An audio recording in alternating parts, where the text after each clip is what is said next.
Bismillahirrahmanirrahim. Segala puji bagi Allah yang maha mengetahui segala yang tampak dan tersembunyi, yang mengatur pertemuan, perpisahan, ujian, dan hikmah dalam setiap perjalanan hidup manusia.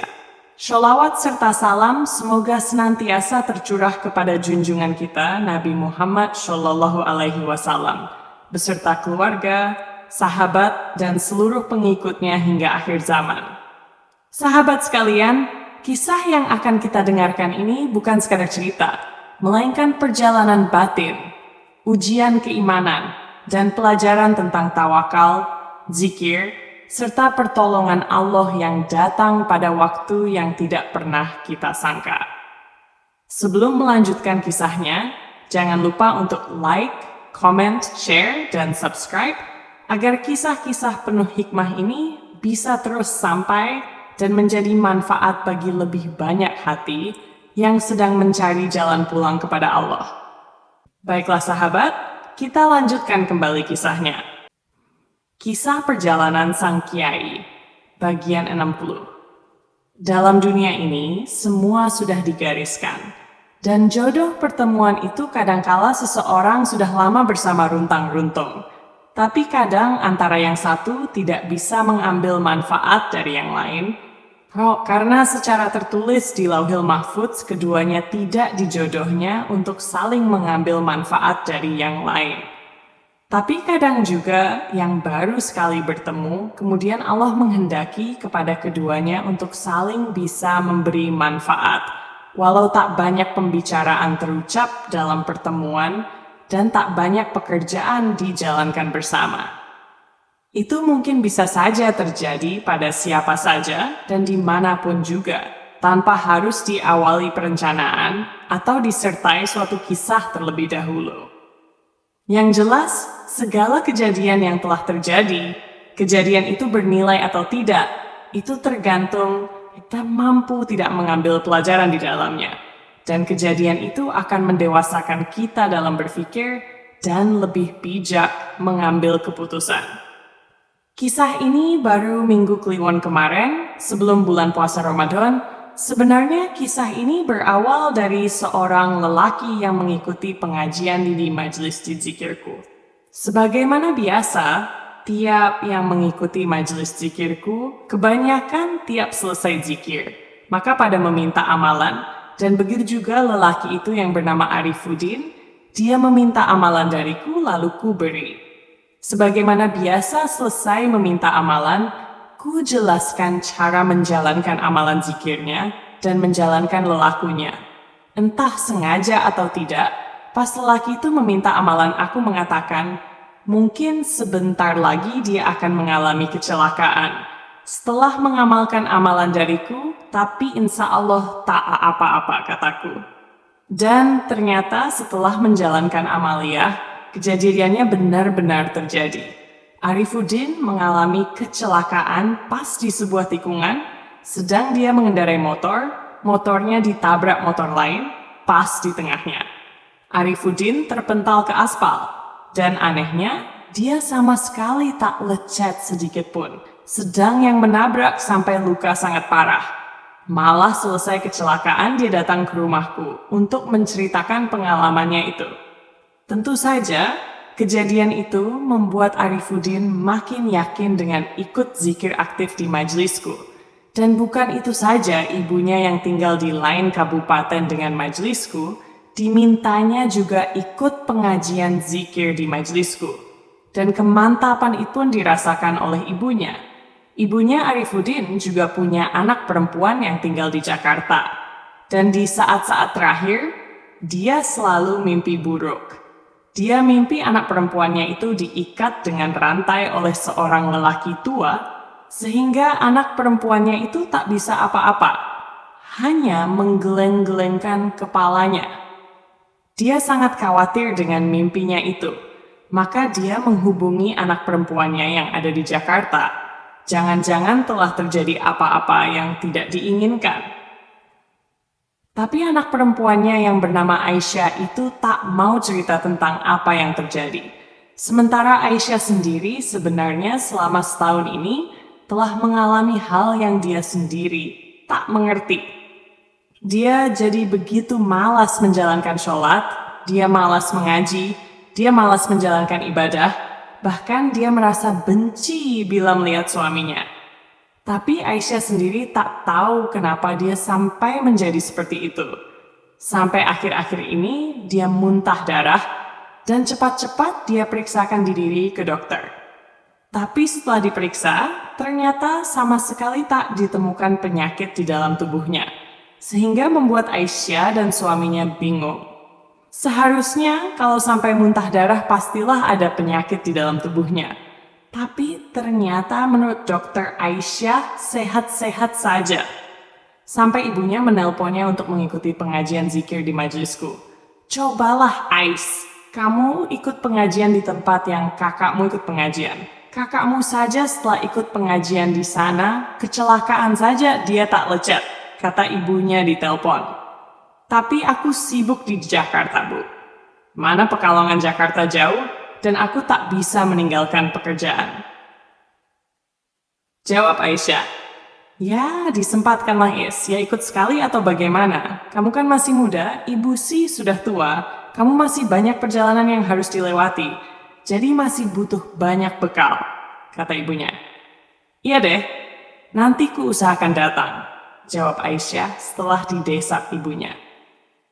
Sementara itu, sebelum Aisyah datang ke rumahku, malamnya aku mimpi. Aku melihat perempuan, ya Aisyah itu datang ke rumahku, dan kudapati banyak jin di tubuhnya. Dan jin itu dikirim oleh seorang tua yang kerjanya di sawah. Aku tak memperdulikan mimpiku itu, sampai besoknya, sore hari Aisyah datang ke rumahku untuk mengikuti pengajian rutin tiap minggu Kliwon. Aku heran karena Aisyah ini perempuan yang ada di dalam mimpiku. Ketika bertemu denganku, Aisyah bercerita tentang muntah darahnya dan apa yang dialami selama setahun belakangan ini. Ku pinta dia mengulurkan pergelangan tangannya dan ku pegang dan langsung saja dia merasa ingin muntah. Pertanda interaksi jin yang ada di dalam tubuhnya kontak. Cepat-cepat ku lepaskan tangannya karena waktu sudah sore. Karena ku perhitungkan tak akan banyak waktu untuk ku mengeluarkan jin di dalam tubuhnya. Udah besok saja ku obati. Sekarang dipakai istirahat saja, kataku. Iya, jawab Aisyah, yang kemudian pergi ke rumah kakaknya. Malamnya Aisyah mengikuti pengajian dan zikir bersama. Tapi dia merasa lemas di tengah-tengah zikir, dan kubiarkan saja. Sampai besoknya dia datang lagi dari rumah kakaknya dan bertemu denganku dan minta ku obati. Sekalian mau meminta amaliyah agar bisa dijalankan. Lalu aku ambilkan amaliyah dasar zikir pondasi yang biasanya ku berikan pada orang yang meminta amalan kepadaku. Ku katakan zikir pondasi, sebab itu bagiku adalah zikir permulaan sebelum seseorang menjalankan zikir tingkatan dalam thariqah. Zikir itu tak bedanya membangun rumah, diawali dengan pondasi, dan diusahakan pondasi itu kokoh dan kuat. Makin kuat pondasi seseorang, maka jika rumah itu makin tinggi dan bertingkat, maka tidak akan ada bahaya bagi orang yang menjalankan zikir. Yang sering terjadi, seseorang itu menjalankan zikir dan wirid selalu diambil pokoknya, tanpa pondasi lebih dulu. Maka makin tinggi zikir yang dijalankan, hampir bisa dipastikan kemudian akan terjadi masalah. Kalau tidak orangnya yang tak kuat, kemudian menjadi gila, ya kebanyakan kemudian dikuasai jin dan disesatkan. Awalnya aku juga tak berprasangka apa-apa, kertas tulisan zikir pondasiku serahkan kepada Aisyah. Tapi setelah Aisyah itu memegang kertas zikir, tiba-tiba tangannya bergetar tak bisa dikendalikan. Kedua tangannya bergetar tak karuan, dia juga heran. Kenapa tanganku ini tak bisa ku kendalikan? Jerit Aisyah. Aku sendiri heran, kenapa kok jadi seperti itu? Tiba-tiba tubuhnya terjengkang dan dia mengalami kesurupan. Seketika suaranya berubah. Hih, kau ingin mengeluarkanku? Tidak bisa, aku tak mau keluar. Kata suara Aisyah yang menjadi suara nenek-nenek. Wah, dia kesurupan, pikirku. Lalu aku bertanya, "Siapa ini?" tanyaku. "Aku yang menghuni tubuh ini," jawab nenek tua yang ada di tubuh Aisyah. "Lalu kamu siapa?" tanyaku lagi. "Aku jin yang ada di tubuh ini," jawabnya. "Jin kiriman atau jin yang masuk sendiri?" "Aku jin kiriman." "Siapa yang mengirim?" Mau tahu saja. Karena ku tanya tak mau menjawab, maka segera jinku keluarkan. Tapi baru saja jinku keluarkan, sudah berganti dengan jin yang baru. Wah, banyak juga jin yang di dalam, pikirku. Maka ku keluarkan lagi jin yang kedua, dan kembali lagi. Ada jin lagi yang di dalam. Sampai 3 kali ku keluarkan jin yang di dalam, kulihat Aisyah lelah. Maka ku suruh saja istirahat dan mandi di rumah kakaknya dulu. Tapi baru saja dia pulang mandi di rumah kakaknya, aku dipanggil kakaknya. Karena lagi-lagi Aisyah kerasukan. Kali ini jin yang lain lagi. Setelah jin itu mencoba menyerangku, lalu tangan Aisyah ku tempelkan ke dadaku dan kepanasan. Juga ilmunya musnah. Maka sampai besoknya dia tak kerasukan lagi. Sampai besoknya dia datang lagi ke rumahku. Ingin ku cek masih ada tidak jin di dalam tubuhnya. Maka aku arahkan tapak tanganku ke arah dadanya berjarak 15 cm. Dan seketika yang ada di dalam tubuhnya bereaksi. Kali ini bukan tertawa-tawa seperti suara nenek-nenek, tapi menggerung-gerung dengan suara lelaki. "Tahu juga lu di mana aku sembunyi?" kata suara Aisyah yang sudah berubah dengan suara lelaki. "Siapa ini?" tanyaku. "Aku yang mengirim jin-jin masuk ke tubuh perempuan ini," jawab lelaki di tubuh Aisyah. Aku heran juga, berarti ilmu orang ini lumayan tinggi. Pasti dia memakai ilmu Raga Sukma, tapi aku tak perlu gentar, maka ku serang dia. Dan juga videonya bisa disaksikan di YouTube, bagaimana lelaki yang dalam tubuh Aisyah itu menyerah dan tak sanggup melawanku. Sebenarnya juga bukan aku ini orang yang sakti, tapi karena bagiku orang yang bersandar pada Allah, maka Allah itu lebih sakti dari jin manapun dan ilmu manapun. Jika kita bersandar pada Allah, kurasa sejauh mana kita bersandar dan tawakal, maka Allah pasti akan memberikan pertolongan. Sampai akhirnya ilmu orang itu ku cabut, dan aku lupa, tidak berpikir. Kalau ilmu orang itu ku cabut, maka pasti dia akan susah keluar dari tubuh Aisyah. Dan benar saja, ketika ku suruh keluar dan ku usahakan keluar, aku sampai kewalahan dan kehabisan akal, orang itu tetap tak bisa ku keluarkan. Sampai dia mengatakan, "Ayo bantu keluarkan aku. Aku tak bisa keluar, bantu aku sudah tak kuat lagi di dalam sangat panas." Sementara aku sendiri sudah mengarahkan segenap tenaga, tetap saja tak mampu ku keluarkan. Sampai aku sendiri bingung, harus bagaimana. Sampai ada bisikan di hatiku untuk meminta kekuatan semua karomah guruku, sampai bersambung kepada Nabi. Lalu ku pegang tangan Aisyah, dan ku berdoa supaya Allah membersihkan tubuhnya dari kekuatan jahat orang yang ada di tubuhnya. Dan alhamdulillah Aisyah terbebas dan sembuh dengan total. 2 hari kemudian kembali ke Jakarta. Kalau lagi urusannya santet dan jin, maka biasanya urusannya kembali yang datang juga seperti itu. Setelah masalah Aisyah selesai, datang lagi perempuan setengah baya. Dia bercerita kalau mengalami sakit sudah lama. Tapi begitu juga jika diperiksakan ke dokter, maka tidak ditemukan sakit sama sekali. Dia bercerita kalau sudah kemana saja mencari obat, tapi tak juga ada kesembuhan didapat. Namanya Bu Maslahah. Menurut ceritanya, di tubuhnya sering ada dirasakan sesuatu yang berjalan. Tak tahu apa itu, dan sakitnya sampai ke sekujur tubuh. Dari kepala dan mata tak bisa melihat, sampai gigi juga rasanya copot semua, dan dadanya sesak, katanya sulit bernafas.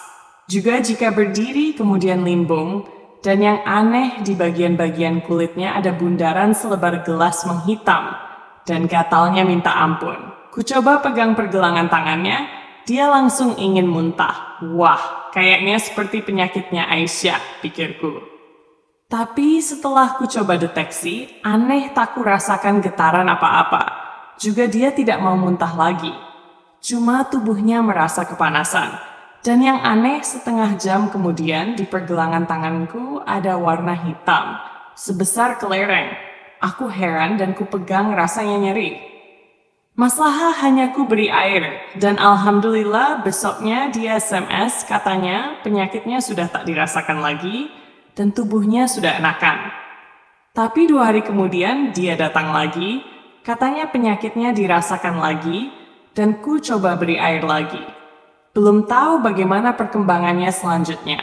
Semoga saja dia sembuh dan tak kambuh lagi penyakitnya. Demikianlah sahabat, kisah perjalanan Sang Kyai bagian 60. Sebuah perjalanan yang mengajarkan kepada kita bahwa tidak semua yang terlihat sakit berasal dari tubuh. Dan tidak semua yang tersembunyi dapat dihadapi dengan kekuatan diri semata.